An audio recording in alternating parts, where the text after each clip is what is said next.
지인의 소개로 지금의 남편을 만난 30대 정 씨. 남편은 누가 봐도 참 온곡고 바른 사람이었다고 합니다. 결혼 이후 2년이 지난 지금까지도 남편과는 한 번도 다툰 적이 없지만 시가 식구들만 떠올리면 한숨부터 나온다고 하는데요. 남편과는 결이 달라도 너무 다른 시부모님과 시누이 때문입니다. 툭하면 잔소리를 하고 인신공격성 발언에 부모님 험담까지. 남편을 봐서 꾹꾹 참고는 있지만 너무나 속상하고 화가 난다는 정 씨. 지금까지 대체 무슨 일이 있었던 걸까요? 자, 오늘 제보도 저도 이제 받아서 봤는데, 와, 진짜 이렇게까지 시가가 말이죠. 자, 일단 남편분과도 충분히 상의한 끝에 사건 반장에 문을 두드리셨다고 하는데, 시작해보죠. 네, 결혼 2년 차 접어든 30대 정모 씨의 사연이고요. 지인 소개로 지금의 남편을 만났습니다. 이 남편은 연애 때부터 지금까지 정말 알면 알수록 올곧고 너무너무 좋은 사람이라고 합니다. 그래서 결혼 결심을 한 것도 맞지만 실제로도 결혼해보니까 그 이후에도 막 다투거나 심하게 싸운 적도 없을 정도로 남편이랑은 너무 좋습니다.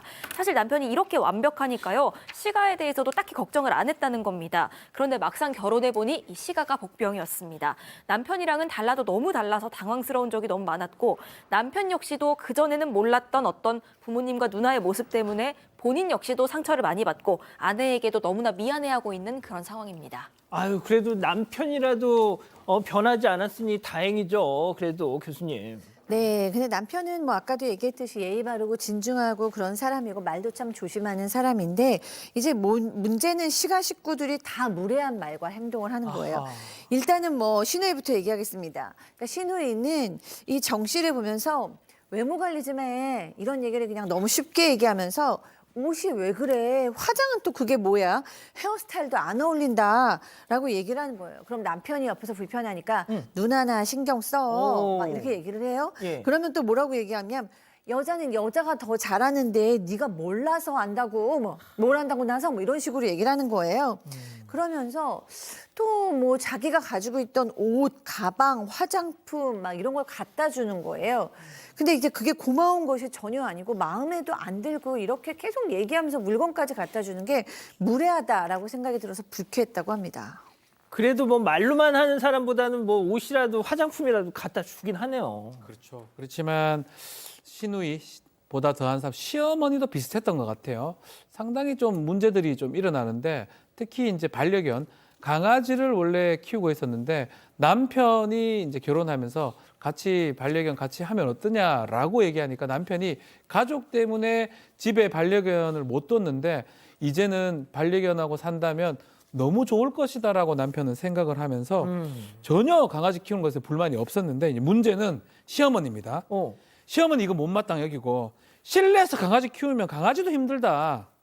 침대까지 올라오는 것이 위생상 좋지 않다. 급기야는 하도 강아지를 좋아하니까 아이가 안 생긴다. 이런 말도 안 되는 막말을 했다고 합니다. 아, 이게 보통 이 강아지 이 키우는 문제로 저런 갈등 많습니다. 니들 그냥 저 강아지 새끼를 그냥 뭐 사람 새끼 마냥 끼고 사니까 애 가질 생각 안 하니 이런 얘기 많이들 좀 해요 또. 근데 저희는 지금 이 정도 얘기 들어도 정말 깜짝 놀라는데 이제 정 씨는 요 정도 수준이었으면은 제보할 생각도 안 했다고 해요. 진짜요? 요 정도 급이면. 어.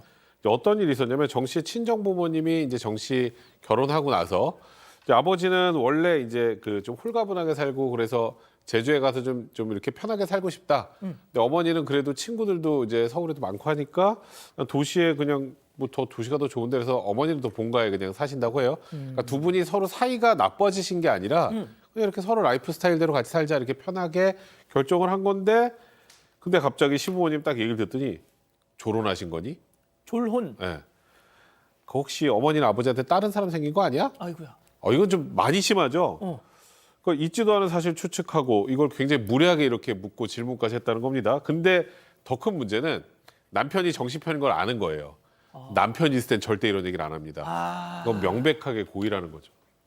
야, 그래도 사돈의 어떤 그런 그 개인적인 문제에 대해서 며느리한테 그것도 신랑 없을 때만 아들 없을 때만 야 니네 엄마 아빠 왜 그러냐 이런 거는 좀 선 넘는 거지. 네, 근데 또 문제도 아니었다는 거잖아요. 그러니까 친정 아버지 어머니가 따로 사시는 거지 무슨 문제가 있는 게 아니었기 때문에 당연히 사이도 좋으시고요.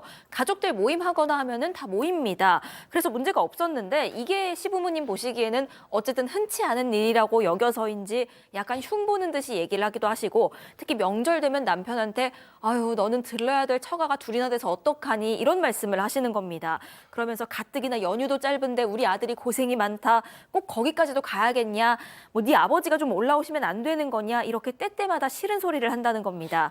자, 그때마다 남편이 나서서 아 이럴 때 아니면 장인어른이랑 언제 바다 낚시 해보겠냐. 또 두 분이 자식들 걱정 안 시키고 잘 지내시는 것만으로도 감사하다.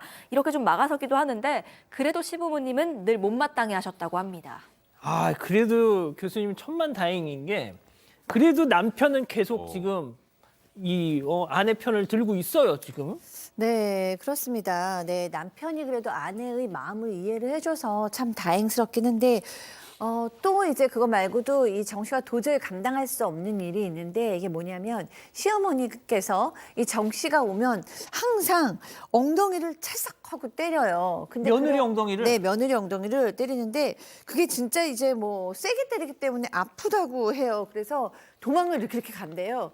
그럼 또 따라오셔갖고 기어이 쫓아와서 막 10대씩 정도씩 막 타다다다다다 이렇게 막 때리는 거예요. 아, 그 맨 처음에는 내가 반가워서 그러신가, 예뻐서 그러신가 이런 생각을 했지만 그렇다고 이렇게 뭐 보통 때 굉장히 살가운 관계도 아니고 그렇게 뭐 다정하고 가깝지도 않은데 이렇게 피하는데도 엉덩이를 때리니까 너무 이해가 안 돼서 이게 혹시 성직업인가? 뭐 이런 생각이 들고 남편한테 어머니 도대체 나한테 왜 이래? 라고 물어보니까 남편도 정말 좀 이해가 되지 않아 라고 얘기했다고 합니다. 백 변호사님 저거 혹시 그런 건가요? 뭐 아이고 선영이 이쁘다 하면서 막 팍팍 때리는 거? 아니 이쁘다면서 퍽퍽 때리진 않죠. 툭툭해도 사실 기분 나쁘면 안 하는 건데. 근데 제가 보기에 이 시어머니나 뭐 시누이나 이 아들 아니면 오빠 혹은 동생을 뭐 이 정 씨한테 뺏겼다고 생각하는 것 같아요. 그러니까 자꾸 뭔가 본인의 감정을 여기다 실는 것 같은데, 근데 이게 가족들이 뭔가 분위기상으로는 화기해 보이는 상황에 정 씨도 또 거기다 대놓고 기분 나쁜 표정 못하니까 남편이 처음엔 장난인 줄 알았대요. 근데 보니까 또 시아버지는 그 와중에 이 팔 위쪽을 이렇게 또 세게 잡아 꼬집어가지고 집에 오니까 시퍼렇게 멍이 들어있었다는 거예요. 며느리 팔을 꼬집었다. 시아버지가. 네, 그래서 이게 뭔 상황이지라는 그 황당한 상황에 아프기도 아팠는데 이건 좀 뭔가 좀 수치스러운 그런 기분까지 들었다고 합니다. 집에 들어온 아버님 아파요 하는데도 놓질 않고 계속 꼬집고 있어. 그러니까 남편도 처음에는 그냥 별로 그냥 그런가 보다 하고 있었다가 집에 와서 이렇게 멍든 거를 딱 보고 나서 정말 심각하다는 걸 깨닫고 아, 난 진짜 그 상황 그렇게까지 심각한 상황인지 몰랐어. 내가 그때 즉각 조치를 못 취해서 너무 미안해. 이렇게 아내를 위로해 줬다고 합니다. 박 변호사님 저도 이 사연을 처음 읽었을 때 이 대목이 정말 이해가 안 갔거든요. 며느리 몸에다 시아버지, 시어머니가 손을 댄다. 엉덩이 때리고 팔 비틀고 뭐 이런 부분들이 좀 이해가 안 됐고 남편한테 이제 얘기하기에 남편도 이 부분을 상당히 안 좋게 또 남편도 봤을 거 아닙니까? 안 좋게 좀 생각을 했다라고 합니다. 그래서 남편이 나서서 정식적으로 부모님한테 사과를 요구를 했다라고 하고요. 그러니까 시아버지가 내가 언제 그랬냐라고 얘기를 했고 봤다 아들이 또 그래야 하니까 아이 설마 설령 그렇게 했다 하더라도 그렇게 말하는 건 버릇없는 행동이다라고 적반하장으로 나왔다고 합니다. 또 시어머니 같은 경우는 별일 아닌 것 가지고 난리를 치면서 꼭 조용히 넘어가도 될 거를 이렇게 유난을 떠느냐라고 얘기를 했고 진심 어린 사과를 좀 기대했던 정 씨하고 남편이 너무 실망해서 상처가 컸고요. 결국은 부모하고 절연을 선언한 상태고 어이구야. 남편은 지금까지 연락을 하고 있지 않고 있습니다. 문제는 이 정 씨도 이명도 생기고요. 정신적으로 많이 힘들어하고 있는 그런 상황입니다. 그렇군요. 자, 그럼 여기서 별별 상담소 오늘의 궁금증 짚어보죠. 자, 막말에 불쾌한 손버릇까지 사과받고 싶은 이 며느리 마음, 제 마음, 욕심이냐 이렇게 묻고 계시는데, 자, 백 변호사님, 네. 진짜 남편 지금 신랑이 그래도 내 편을 계속 들어주고 부모님과의 절연까지 이렇게 선언한 상태라서 남편을 보면서 꾹꾹 참고 계신다는데 남편만 아니면 형사 고소하고 싶다 싶습니다. 그러니까 사실 뭐 조심스럽게 제가 말씀드리면 형사 고소해도 가능한 상황입니다. 충분히 폭행죄 해당할 수 있고요. 그리고 아까 그 시아버지 행동은 더 나아가서 강제추행이 될 수도 있어요. 근데 이제 그렇게 되면 말 그대로 끝이죠, 이 가족은. 그러니까 지금 이거는 정 씨가 좀 고민을 해봐야 될 문제라는 개인적인 생각이 들고, 남편도 지금 정 씨 편을 들고 지금 좀 시부모되기 완전 아나무인이잖아요. 어떻게 하면 그쪽을 정신을 차리게 할 수 있을까라는 취지로 고소를 했다가 오히려 더 크게 될 수 있어서 가족 간의 그 관계나 이런 것들을 좀 고려해서 남편이 가서 오히려 고소할 수 있다라는 쪽으로 저쪽에 엄포를 넣는 것도 하나의 방법이 되지는 않을까. 실제로 고소하는 것보다 그런 생각까지도 저도 듭니다. 아 근데 박 변호사님, 네. 이 남편이 가서 어머니 아버지 계속 그러면은 저희 진짜 이거 크게 일 벌릴 겁니다 하더라도 이거 온전할까 모르겠어요. 그게 걱정입니다. 그게 뭐 방법 중에 하나일 수는 있지만 아주 뭐 그걸로 해결될 수 있을지도 사실 쉽지 않은 상황이고요. 많은 상담을 이제 듣고 하는데 변호사 업무를 하면서 그 부모하고 자식이 좀 비슷하거든요. 아버지 어머니 이런데 남편은 이러지 않는 경우는 잘 없습니다. 특이한 경우긴 해요.